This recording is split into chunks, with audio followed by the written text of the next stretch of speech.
Welcome to Shri classes. इस lecture में हम पढ़ेंगे चैलेंजेस ऑफ नेशन बिल्डिंग। ये लेक्चर देखने के बाद आपके सारे डाउट सॉल्व हो जाएंगे। अगर आप इस लेक्चर को ध्यान से सुन लेते हो, साथ साथ नोट्स बना लेते हो, तो ये आपके लिए सफिशिएंट रहेगा। इसके अलावा आपको और कुछ पढ़ने की नीड नहीं है। अगर इसके अलावा और कुछ पढ़ना है तो आपके लिए एनसीईआरटी रीड करना सफिशिएंट रहेगा। तो स्टार्ट करते हैं अपना chapter challenges of nation building. यानी हमारा जो नेशन था उसको बनाने से पहले हमारे पास क्या क्या चैलेंजेस थे। जब हमें इंडिपेंडेंस मिली, जब हमें इंडिपेंडेंस मिली ब्रिटिशर से, इसके बाद हमारे पास क्या क्या चैलेंजेस थे, ये सारी चीजें हमें पढ़नी होती है इस चैप्टर में। तो स्टार्ट करते हैं। सबसे पहले तो हमें क्या क्या कवर करना है इस चैप्टर के अंदर, इसके अलावा आपको और कुछ नहीं पढ़ना। सबसे पहले आपके पास एक इंट्रोडक्शन होना चाहिए कि हम क्या क्या पढ़ेंगे, ये चैप्टर किस चीज से रिलेटेड है। तो इस चैप्टर में हम पढ़ते हैं चैलेंजेस के बारे में जो आए थे इंडिपेंडेंस हमें मिलने के बाद। चैलेंजेस क्या क्या रहे थे एज अ न्यू नेशन हमारे, इसमें मेन 3 चैलेंजेस थे। इन 3 चैलेंजेस को हम डिस्कस करेंगे। फिर हम देखेंगे पार्टीशन, डिस्प्लेसमेंट एंड रिहेबिलिटेशन क्या था, इसके क्या क्या कॉन्सिक्वेंसेस हुए पार्टीशन के। उसके बाद हम देखेंगे इंटीग्रेशन क्या क्या हुआ था प्रिंसली स्टेट का, ये प्रिंसली स्टेट होते क्या है, ये सारी चीजें हम इसमें कवर करेंगे। क्या प्रॉब्लम आई थी, गवर्नमेंट्स की क्या अप्रोच थी, हैदराबाद मणिपुर के साथ हमारे क्या कन्फ्लिक्ट, कैसे हमने उसको रिजोल्व करा था उन कन्फ्लिक्ट्स को, कैसे रीऑर्गेनाइजेशन हुआ था बाकी स्टेट्स का। ये सारी चीजें हमें इस वीडियो में कवर करनी है। तो सबसे पहले इंट्रोडक्शन। हमें इंडिपेंडेंस मिली थी 1947 में। यहीं से हमारी नेशन बिल्डिंग स्टार्ट हो जाती है। तो हमारी नेशन बिल्डिंग का पॉइंट क्या था, जहां से हमारा नेशन बिल्डिंग स्टार्ट होती है 1947 में, जब हमें इंडिपेंडेंस मिली तब से। इंडिपेंडेंस हमें ब्रिटिशर से मिली थी। India become independent in 1947। Freedom came with partition, freedom के साथ साथ पार्टीशन भी हुआ। Nation building begin in difficult condition, जिसकी वजह से हम क्या कहते हैं, जो नेशन बिल्डिंग है ये स्टार्ट हुई थी बहुत डिफिकल्ट कंडीशंस में।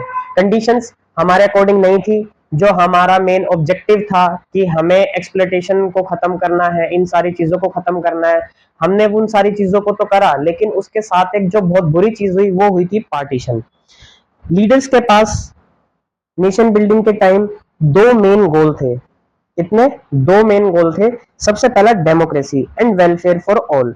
ब्रिटिशर्स के टाइम पे जो मेन सबसे बड़ी दिक्कत थी वो ये थी कि लोगों की आवाज सुनी नहीं जाती थी, इसलिए डेमोक्रेसी को लाना मेन गोल था। और लोगों के साथ इतना एक्सप्लोइटेशन हुआ था, इतना प्रताड़ित किया गया था, लोगों का फायदा उठाया गया था, लोगों से फोर्स लेबर करवाई गई थी, कोई राइट्स नहीं थे।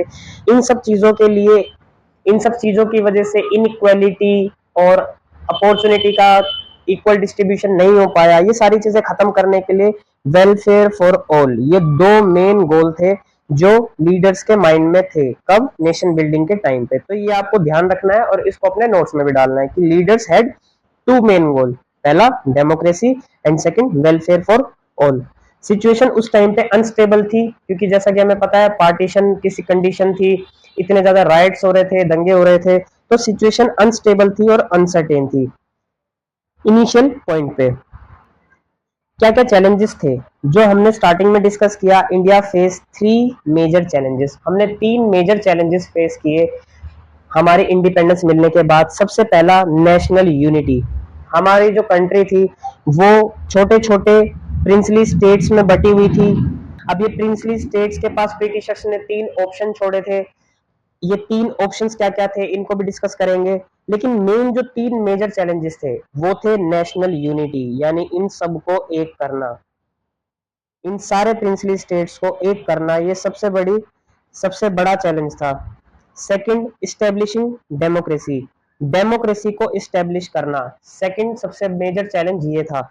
थर्ड, इकोनॉमिक डेवलपमेंट, जैसा कि हमारे पास रिसोर्सेज है उन रिसोर्सेज को अच्छे से इस्तेमाल करना, यूटिलाइज करना, फिर उसको डिस्ट्रीब्यूट करना, इकोनॉमिक डेवलपमेंट, ये हमारा थर्ड मेजर चैलेंज था न्यू नेशन बिल्डिंग के लिए।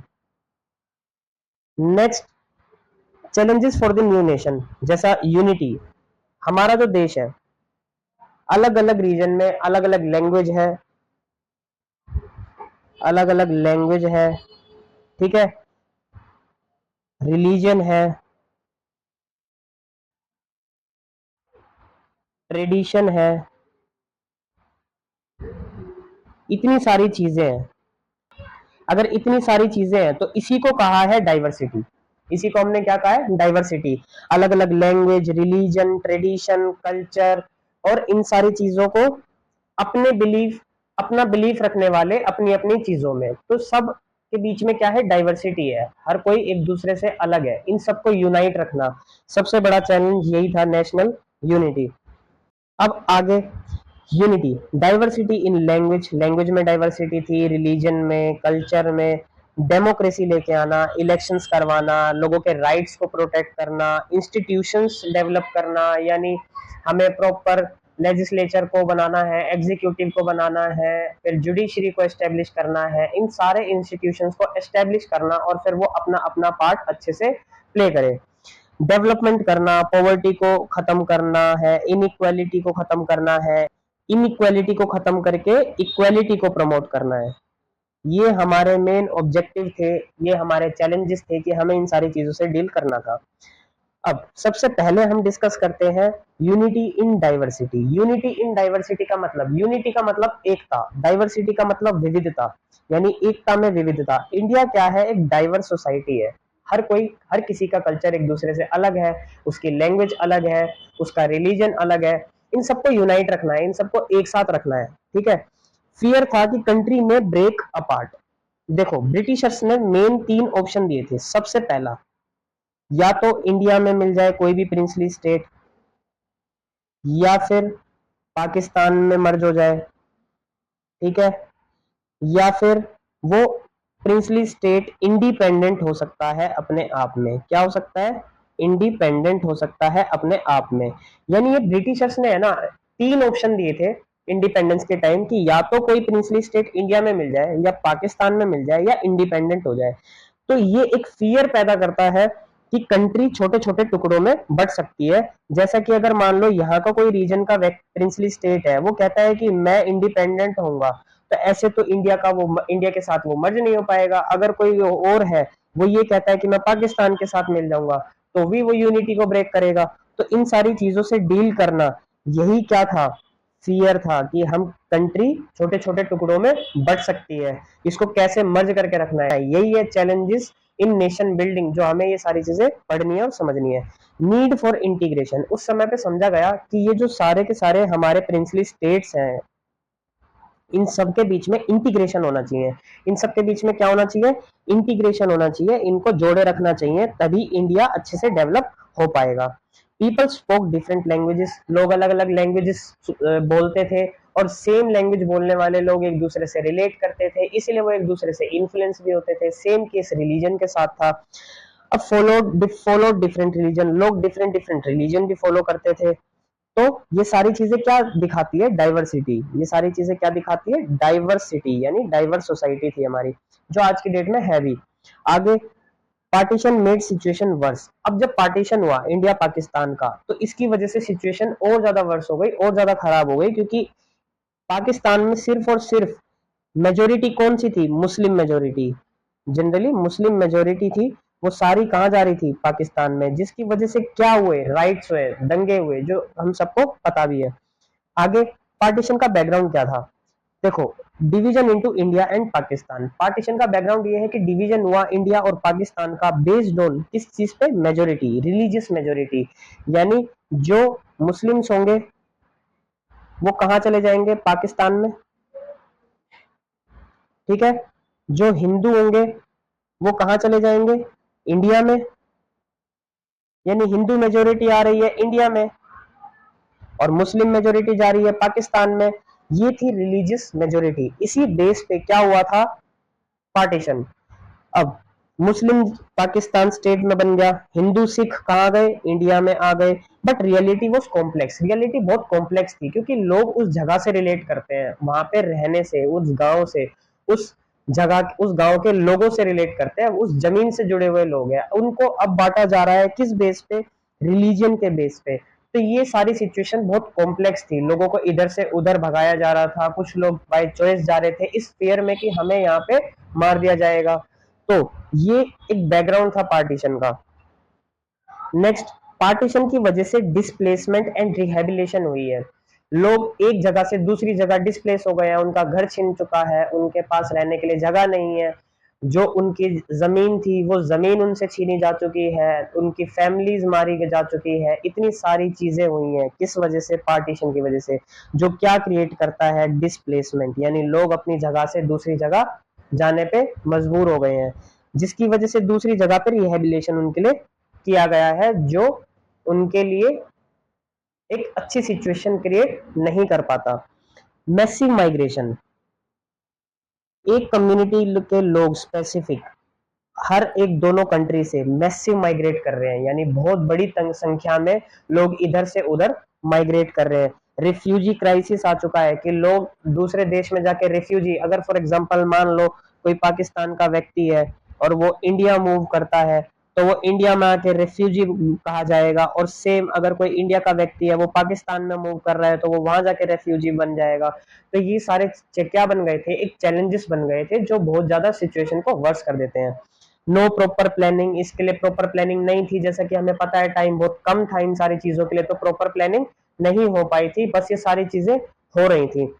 अराउंड 80 लाख पीपल डिस्प्लेस्ड, कितने लोग डिस्प्लेस हुए? Around 80 lakh people were displaced. People force to leave home suddenly, लोगों को सडनली अपना घर छोड़ना पड़ गया था राइट्स की वजह से कि या तो उनको मार दिया जाएगा। Refugee camp were set up, refugee camps बनाए गए, वहां की सिचुएशन बहुत ज्यादा खराब थी। आप इसकी थोड़ी सी झलक समझ सकते हो, आपने एक मूवी देखी होगी भाग मिल्खा भाग, उसमें इसका थोड़ा सा पार्ट दिखाया गया है। सेम वही है डिस्प्लेसमेंट और रिफ्यूजी कैंप। अब हम समझते हैं consequences of partition. Violence and killings, बहुत ज्यादा वायलेंस हुई एंड किलिंग्स हुई, एक कम्युनिटी ने दूसरी कम्युनिटी के टुवर्ड्स जो करी है।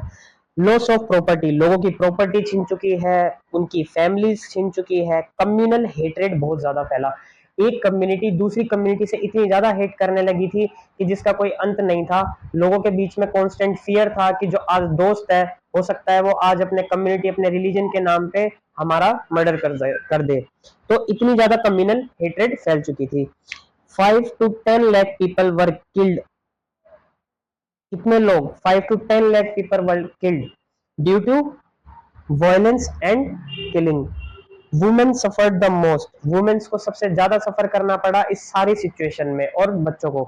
कॉल डिवीजन ऑफ हार्ट, इन सारी चीजों को कहा गया डिवीजन ऑफ हार्ट। तो डिवीजन, जहां पहले पूरी कंट्री एक थी वहां अब कंट्री दो पार्ट्स में डिवाइड हो गई है, इंडिया एंड पाकिस्तान, इसको कहा गया है डिवीजन ऑफ हार्ट्स। पाकिस्तान जहां पे मुस्लिम मेजोरिटी है, इंडिया जहां पे सिख एंड हिंदू मेजोरिटी है, ये पार्टीशन के कॉन्सिक्वेंसेस हुए।